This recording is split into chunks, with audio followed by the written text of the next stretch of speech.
पहले हिमांशी नरवाल, फिर दीदों मिस्री और अब कर्नल सोफिया कुरैशी। देश की बेटियों के खिलाफ ट्रोलिंग और शर्मनाक बयानों का सिलसिला लगातार जारी है। लेटेस्ट वाकया कर्नल सोफिया कुरैशी को लेकर मध्य प्रदेश के मंत्री विजय शाह का बेहुदा बयान है। आपने सुना होगा कि कैसे उन्होंने सारी हदें पार कर कर्नल सोफिया कुरैशी को पर वाहियात कमेंट किया, जिन्होंने अगर आपने नहीं सुना है तो सुनिए। जैसे हमारे मोदी जी समाज के लिए जी रहे, समाज के लिए जान लगा रहे, और जिन्होंने हमारी बेटियों के सिंदूर उजाड़े थे, वही कटे पिटे लोगों को हमने उन्हीं की बहन भेज करके उनकी ऐसी की तेजी करवाई। एक बार मोदी जी के लिए जोरदार ताली बजाएं। उन्होंने कपड़े उतार उतार के हमारे हिंदुओं को मारा, और मोदी जी ने उनकी बहन को उनकी ऐसी की तेजी करने हमारे जहाज से उनके घर गए। अब मोदी जी कपड़े तो उतार नहीं सकते थे, इसलिए उनके समाज की बहन को भेजा कि तुमने हमारी बहनों को अगर विधवा किया है तो तुम्हारे समाज की बहन आके तुम्हें नंगा करके छोड़ेगी। शर्मनाक है पूरा बयान, पूरी सोच, सब कुछ शर्मनाक। तो क्या कर्नल कुरैशी आतंकवादियों की बहन है? अगर मंत्री जी की बात माने तो वो यही कह रहे हैं। वही कर्नल कुरैशी जो देश सेवा में जुटी हैं पूरी ईमानदारी, पूरी शिद्दत, पूरे जोश के साथ। इस बयान का जब विरोध शुरू हुआ और मंत्री विजय शाह के इस्तीफे की मांग जोर पकड़ने लगी तो उन्होंने तुरंत माफी मांग ली, गिरगिट की तरह अपना रंग बदल लिया। ये भी सुनिए कि इस बार विजय साहब ने क्या फरमाया। फिर भी जो चल रहा है, मैंने कहा किसी समाज और धर्म को भी अगर मेरी बातों से चोट पहुंची हो तो मैं 10 बार माफी मांगने को तैयार हूँ। कांग्रेस हमलावर है, कांग्रेस कह रही है कि आपको इस्तीफा देना चाहिए। क्या कांग्रेस के बारे में, कांग्रेस के मामले में कुछ भी नहीं कहना चाहता।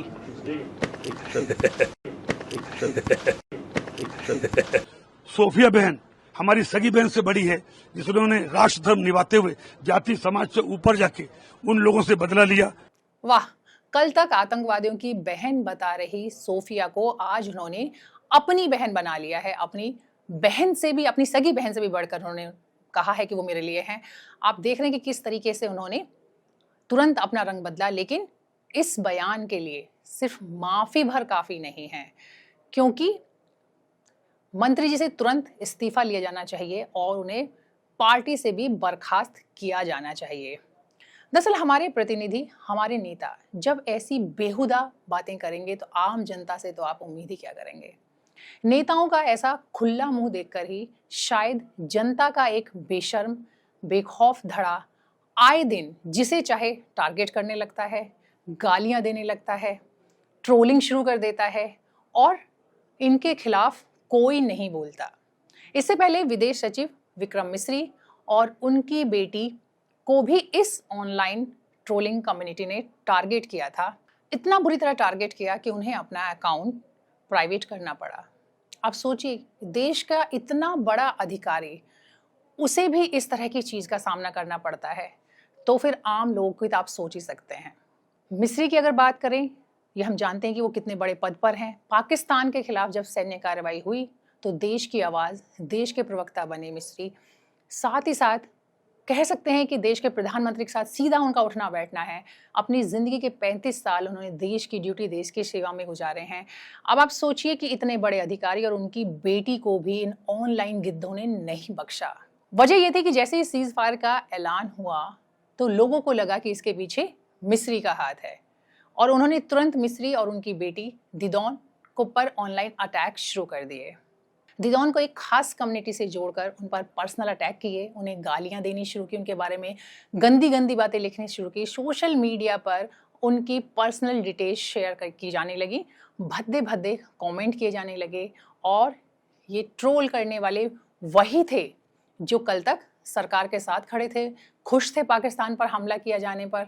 लेकिन जब उन्हें लगा कि जैसा वह सोच रहे थे वैसा नहीं हुआ, अचानक से सीज फायर हो गया, तो उन्होंने मिस्री और उनकी बेटी को टारगेट कर लिया।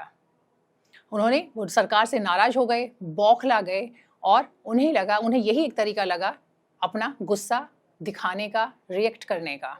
लेकिन इन बेवकूफ़ों में इतनी भी अक्ल नहीं थी कि सीज़ फायर का फैसला मिस्री का नहीं बल्कि सरकार का था।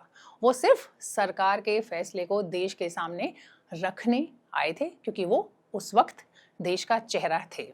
आज भी वो उतने ही बड़े अधिकारी हैं, उतने ही सम्मान के हकदार हैं, लेकिन इन लोगों को कोई ये बात कैसे समझाए। इससे भी बड़ी बात है कि उनकी बेटी का तो इस पूरे मामले से कोई लेना देना नहीं था। उस बेचारी लड़की को भी इन्होंने नहीं बख्शा। हैरानी की बात है, ना सरकार ना फिर बीजेपी कोई भी, ना मिस्री ना उनकी बेटी के पक्ष में खड़ा हुआ। इससे पहले पहलगांव हमले में शहीद हुए नेवी ऑफिसर लेफ्टिनेंट विनय नरवाल की पत्नी हिमांशी को भी ट्रोलर्स ने टारगेट किया था। इन ट्रोलर्स के वहशीपन की कोई लिमिट नहीं है। इन्होंने हिमांशी को देशद्रोही, मनहूस और न जाने क्या क्या कह डाला। उनकी निजी जिंदगी और चरित्र पर सवाल खड़े किए, इतना गंद कहा कि उसे यहाँ बोला भी नहीं जा सकता। और हिमांशी की गलती क्या थी? यही ना कि उन्होंने लोगों से अपील की थी कि मुस्लिमों और कश्मीरियों को टारगेट ना किया जाए। उन्होंने शांति की अपील की थी। उनकी गलती ये थी कि वो एक लड़की हैं, बेटी हैं, इस देश की बेटी हैं। उनकी गलती ये है कि वो भारत जैसे देश में पैदा हुई जहां कहने को तो नारियों की पूजा की जाती है, लेकिन असल में उन्हें दोयम दर्जे से भी नीचे का ट्रीट किया जाता है। मामला कुछ भी हो, लड़कियों या फिर महिलाओं को सीधा टारगेट कर दिया जाता है, उन पर निशाना साध लिया जाता है, क्योंकि मुझे लगता है ये सबसे आसान काम है। अभी तक मैंने जितनी भी बेटियों का जिक्र किया है, फिर चाहे हिमांशी हो, दीदौन हो या फिर कर्नल सोफिया हो, सारी की सारी पढ़ी लिखी हैं, सक्षम हैं, अपने पैरों पर खड़ी हैं, दूसरे लोगों के लिए मिसाल हैं। आप सोचिए कि जब पढ़ी लिखी लायक महिलाओं का ये हाल है तो अक्षम, पिछड़ी या फिर कमजोर बेटियों की स्थिति कैसी होगी? इस बारे में तो सोचने भर से डर लगता है। इस बारे में आई थिंक बात करना भी फिजूल है। मोदी जी कहते हैं कि बेटी बचाओ बेटी पढ़ाओ, तो क्या इसी दिन के लिए बेटियां बचानी है जब देश के बड़बोले मंत्री या फिर सिरफिरे ट्रोलर उन्हें गालियां दें, ट्रोल करें, गंदी गंदी बातें करें, उनके वजूद को तार तार कर दें? हैरानी की बात यह है कि इन ट्रोलर्स पर कार्रवाई को, इनके खिलाफ कोई कदम उठाना तो दूर, मोदी जी और उनकी सरकार का कोई नुमाइंदा मुंह भी नहीं खोलता। फिर चाहे बेटियों के आत्मविश्वास को, उनकी गरिमा को, उनके पूरे वजूद को पूरी तरीके से तहस नहस कर दिया जाए। मेरी सलाह मोदी जी को है कि बेटी बचाओ बेटी पढ़ाओ का खोखला नारा देने की बिल्कुल ज़रूरत नहीं है। ज़रूरत है असल में देश की बेटियों की इज्जत करने की, उनका मान करने की, उनका सम्मान करने की और उन्हें एक इंसान समझने की। जय हिंद।